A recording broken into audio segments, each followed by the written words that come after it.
Here we go. We got Sharon, Sharun, the new 5-star Soulweaver, dropping on us right after the maintenance, which is, kind of expected slash unexpected. I mean, we're getting a new unit. We're getting a new Soulweaver unit. It's been a minute before we've had a new Soulweaver, right? I think the last one was what, Amelia? And she's a limited unit, so not everybody has a chance to get her. We are getting a brand new grass Soulweaver, so we'll see how well she's able to do in this meta. I mean, okay, so for Soulweavers, they're gonna have to bring something completely new to the table, right? Because they're not going to deal any damage unless there's some kind of like damage bruiser Soulweaver, kind of like Blazingo, but even then, nobody uses Blazingo, right? For a reason. He's actually pretty good, but his gear, the gear that you need for him is kind of insane. And that gear, I think, would be better suited for any other unit, right? So let's take a look at Sharon or Sharun. She is an Earth Soulweaver. She is a Virgo. She has a 106 base speed, so it's not too bad for a Soulweaver. She has some pretty decent bulk, and she gives herself imprint concentration, which is in effectiveness, and her release is health to the top 2 units. So just from this, I'm not too sure about her. I want a healer. I want someone that's going to provide support for my team, right? Because I usually tend to play turn 2 or like in bruiser comps. So her having effectiveness is not a good sign for me. It's not a good sign because more than likely she's going to be some type of control unit, right? Otherwise her imprint would probably be defense or HP, something along those lines. But let's take a look at her skill 2 here. Her skill 2, at the end of an enemy turn, this is called Just Trust Me. For each buff granted to the enemy, has a 5% chance to increase combat readiness of the caster by 20%. So there's RNG built into her kit already. So there's a 5% chance to give herself a 20% CR push for every buff. So if you're playing against heavy buff teams, you're probably gonna get a CR push. Probably. It's a 5% chance, right? Same as dual attack. At the end of the turn, grants a random buff and a barrier to the ally except the caster with the highest attack for 1 turn. Barrier strength increases proportional to the caster's max health. So this is her S2, right? So she goes with her S2. There is a chance of her getting a 5% chance for every buff to get a 20% CR push, right?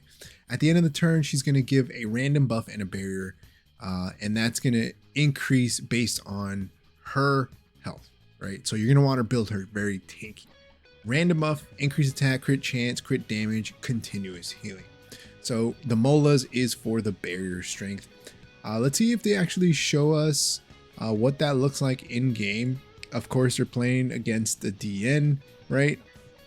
So the DN goes, so it's not a proc, it's not something that you activate, it's a passive. Okay, so you'll see all the buffs there, and then she's able to get that CR push and kind of cut ahead, right? And then you want her to go with the S3 here, May You Perish. It's a 5-turn S3, -1 turn cooldown goes down to 4. So she does have a built-in CR push, but that's going to be based on buffs. So buff heavy teams, she'll probably do a little bit better. But her S3 here attacks all enemies. It's an AoE, decreasing buff durations by 1 turn before inflicting decreased speed and venom for 2 turns. Increases combat readiness of the caster by 50%. So it gives herself a 50% CR push, slows down the team, and then hits them with venom. And then it also decreases their buffs by 1 turn. So if they have immunity, right, decreased by 1 turn. They have any other like attack up, what stealth, any of that by -1 turn. So venom here. At the start of the turn, receives damage equivalent to 10% of max health and is inflicted with injuries proportional to the damage suffered.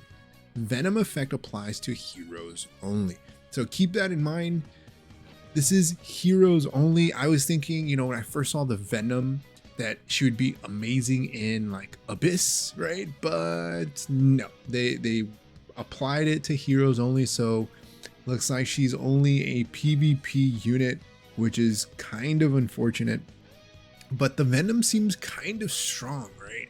They receive damage equivalent to 10% of max health, and then they get injuries based on the damage that's suffered. So let's see if they show us exactly what that looks like here.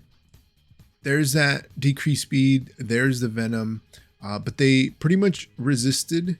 I think all of them resisted except maybe the crow here that reduced turn, right? Because the debuffs are supposed to go down by 1. Yeah, decreasing buff durations by 1 turn before inflicting decreased speed and venom. Yeah, so it looks like either that or everybody resisted, but she doesn't do any damage, right? She doesn't do any damage. She's pure support to help you deal damage. They have her built at 18k, okay? 18k with a bruisery team. They got Rimuru, they got LQC, and they got Alencia. So full bruiser team along with her, right? So far, she doesn't have any healing, right?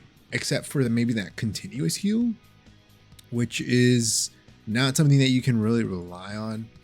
So let's take a look at her skill 1. How fragile. Attacks the enemy with a 65% chance to inflict venom for 1 turn. So she has some more venom on her S1. It's a 65% chance. After attacking, when the target is inflicted with venom, increases skill cooldowns by 1 turn. So she has a chance to inflict venom, and when the target already has venom, she'll increase their skill cooldowns by 1 turn. So they could potentially never get a chance to S3. That's pretty devastating, right? But you're still going to need effectiveness, is what I'm assuming.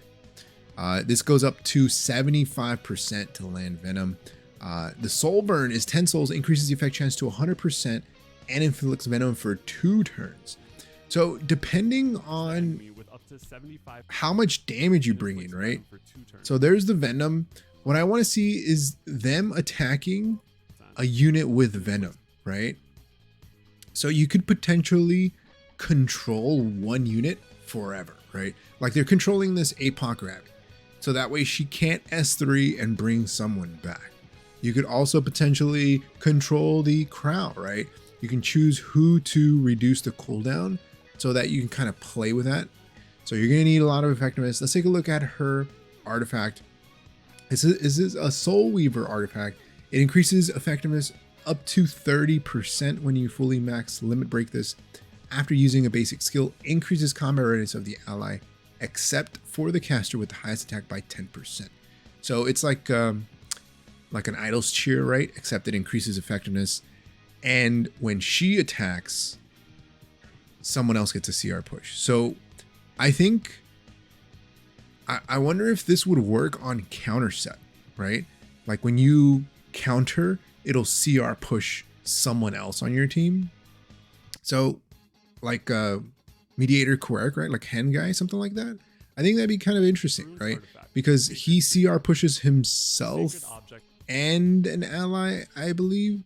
So I don't necessarily know about this artifact, whether it's going to be must pull, but she does seem kind of interesting. Her kit is more of a control unit, right?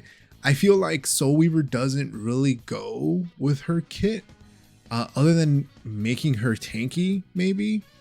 But I mean, I guess we'll see, right? Because she doesn't really have any survivability built into her kit for the team. She's going to help your team deal damage, right? They didn't show us that, but that's what's implied with those venom effects. But other than that, I mean, she's not really going to help sustain your team. You're going to have to take out the opposing team pretty quickly, but the venom does make you want to play bruisery, right? So maybe you bring her and then another Soulweaver and then 2 bruisers, something like that. But for the most part, I think that she's going to be more of a control unit, right? Because that's how she's built.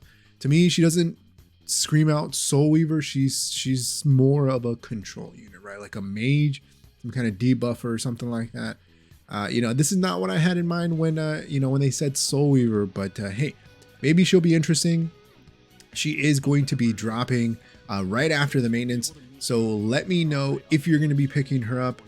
To me, she seems kind of like a pass, but I would hold off and see how people are playing with her.